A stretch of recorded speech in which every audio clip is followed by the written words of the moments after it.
મહત્વના સમાચાર મળી રહ્યા છે તેના પર નજર કરીશું તો ભારતીય શેર બજારમાં જોરદાર ઉછાળો જોવા મળી રહ્યો છે। ભારતીય શેર બજારમાં જોરદાર ઉછાળો નોંધાયો છે, જેમાં સેન્સેક્સ 1500 પોઈન્ટ ઉછળ્યો છે, જ્યારે કે નિફ્ટી 480 પોઈન્ટ ઉચકાયો છે। ભારતીય શેર બજારમાં જોરદાર ઉછાળો નોંધાયો। સેન્સેક્સ નિફ્ટી અપ જોવા મળી રહ્યા છે। સેન્સેક્સ 83,000 ને પાર પહોંચ્યો છે। ભારતીય શેર બજારમાં જોરદાર ઉછાળો, નિફ્ટી પણ 25,400 ને પાર પહોંચ્યો છે। એમાં રોકાણકારોમાં પણ ખુશીનો માહોલ છે। સર્વોચ્ચ સપાટીએ સેન્સેક્સ અને નિફ્ટી પહોંચ્યો। સેન્સેક્સ નિફ્ટીમાં ઉછાળો નોંધાતા બંને સર્વોચ્ચ સપાટીએ પહોંચ્યા છે। વિદેશી ફંડો દ્વારા માર્કેટમાં જોરદાર લેવાલી જોવા મળી રહી છે। વિદેશી ફંડોના કારણે માર્કેટમાં પરિસ્થિતિ, શેરબજારના મોટાભાગના સેક્ટરલ ઇન્ડેક્સમાં મોટી ખરીદારી નોંધાઈ છે। अलग अलग सेक्टर्स में खरीदारी जोवा मळी रही है। भारतीय शेर बजार में उछाळाना माहौल ने पगले रोकाणकारों में पण खुशी। सेन्सेक्स निफ्टी बंने उछळ्या छे। सेन्सेक्स 1500 पॉइंट उछळ्यो छे। सेन्सेक्स निफ्टी बंने सर्वोच्च पॉइंट पर जोवा मळी रह्या छे।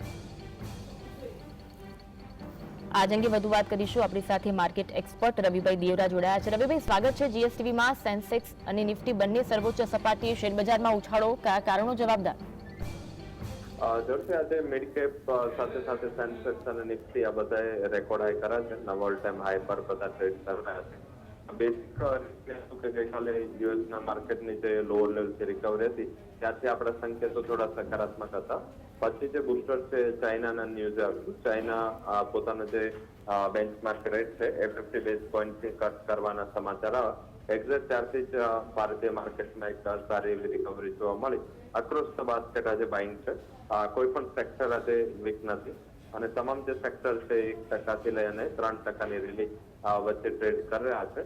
મેટલ્સમાં જે ચાઇનાના ન્યૂઝ છે સાથે જે સવારે ગવર્મેન્ટે એન્ટી ડમ્પિંગ ડ્યુટી સ્ટીલના ઇમ્પોર્ટ પર લગાવવાની વાત કરી તો મેટલ ઉપર છે।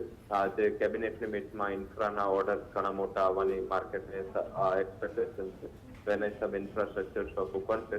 તો આજે અક્રોસ ધ બાસ્કેટ બાઇંગ હતું। લાગી રહ્યું છે કે ઇન્સ્ટિટ્યુશન્સનું મોટું બાઇંગ હોઈ શકે છે। FICHના નંબર આવશે 5.5 ત્યારે આના ઉપર વધારે ખ્યાલ આવશે, પરંતુ અત્યારે જોતા ન્યૂઝ કરતા વધારે પર એવું લાગી રહ્યું છે કે ફંડ મેનેજર્સનું બાઇંગ માર્કેટને આ લેવલે લાવી રહ્યું છે। રવિભાઈ, આ તબક્કે રોકાણકારોને આપ શું સલાહ આપશો?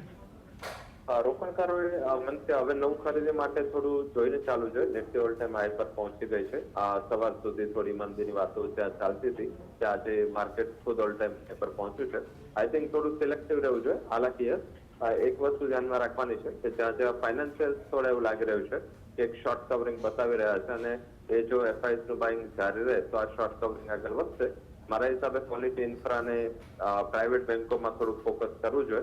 ત્યાં થોડું શોર્ટ કવરિંગનો મૂવ બાકી છે, તો જો પોર્ટફોલિયોમાં આ સ્ટોક હોય તો પ્રોફિટ બુક ના કરવું જોઈએ। પ્રોફિટ બુક ક્યાં થવું જોઈએ? થોડું મેટલ્સ છે, ઇન્ફ્રાસ્ટ્રક્ચરમાં વધી ગયેલી મિડ કેપ કંપનીઓ છે, આ ઉપરાંત જોઈએ તો થોડું FMCG બાસ્કેટ છે અને ફાર્મા। આ 4 સેક્ટરમાં એવું લાગી રહ્યું છે કે થોડા સ્ટોક પર નફારૂપી વેચવાલી કરવી જોઈએ। અધરવાઇઝ મારા હિસાબે જે આજની રેલી છે એ થોડી કાલ જો સસ્ટેન થાય છે તો શોર્ટ ટર્મમાં માર્કેટ અહીંયાથી આગળ વધી શકે। જી, આભાર રવિભાઈ જીએસટીવી સાથે જોડાવા માટે।